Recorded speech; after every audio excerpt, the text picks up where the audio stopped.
Bonjour, et bienvenue dans cette présentation de LuliDB.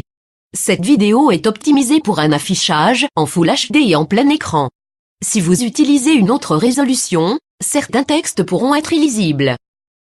Aujourd'hui avec LuliDB, nous allons voir comment faire de l'analyse de données, grâce à la fonctionnalité TreeView.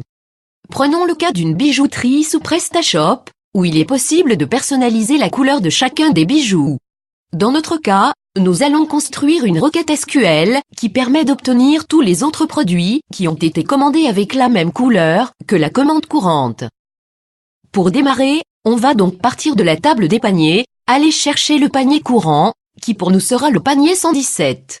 On utilise la navigation, TreeView, et à partir d'ici, on va pouvoir naviguer jusqu'à la personnalisation. On part donc du panier, pour arriver au produit. Du produit, on navigue vers la personnalisation, et de la personnalisation, on va aller chercher les valeurs de l'utilisateur. La requête SQL est maintenant construite automatiquement et on obtient donc la personnalisation de l'utilisateur, rouge dans notre cas. On va maintenant revenir sur toute notre base de données et aller chercher la table qui définit les labels de personnalisation. On voit maintenant tous les labels, mais on va se concentrer sur la couleur. On va donc faire un filtre, en prendre un qui a exactement le terme couleur, et on modifiera la requête SQL par la suite pour avoir toutes les orthographes dérivées. On va ici aussi utiliser la fonctionnalité TreeView pour naviguer de notre label de personnalisation jusqu'à la valeur qui a été définie. On passe donc par les différentes tables de notre base de données en déployant simplement les relations.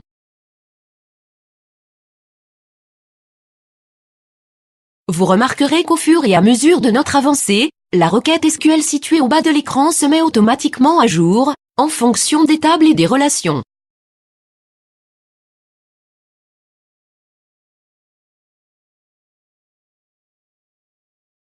On va maintenant modifier la requête générée pour prendre en compte toutes les orthographes possibles du terme couleur, et on se retrouve donc avec tous les produits ayant une personnalisation de couleur. Ajoutons maintenant la couleur qui avait été trouvée avec la première requête, à savoir la couleur rouge.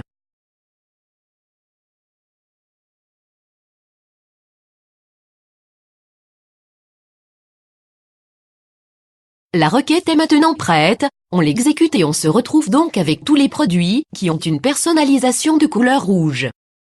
Ce que l'on va pouvoir maintenant faire, c'est combiner nos deux requêtes SQL. On va donc récupérer notre première requête qui nous permettait d'avoir notre couleur de personnalisation et remplacer la couleur rouge, que l'on avait mise en dur dans notre seconde requête, par la sous-requête.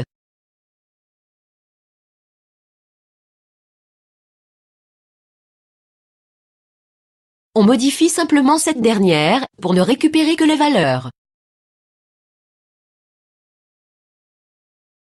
Grâce à LuliDB, on se retrouve maintenant avec une requête SQL qui permet d'avoir tous les produits qui ont été vendus avec la même couleur que ceux du panier courant. Cette vidéo est maintenant terminée. Merci de l'avoir suivie et si vous voulez voir d'autres vidéos, rendez-vous sur lulidb.com ou sur la chaîne YouTube dédiée au logiciel.